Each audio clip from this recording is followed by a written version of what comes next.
Hello guys, in today's video I talk about how to fix Messenger something went wrong problem.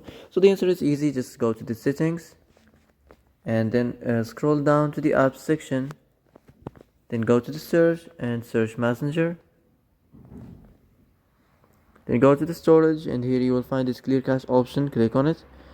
Now you can go check it if it worked. If it didn't, you can try to restart your phone or turn on the airplane mode or the Bluetooth mode. You can also try to clear data, but be careful.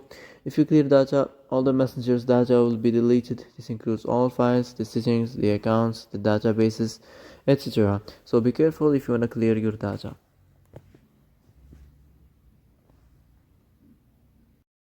So that's it for today's video. I hope this is the answer you've been looking for. If you like this video, don't forget to like and subscribe, and see you in the next video.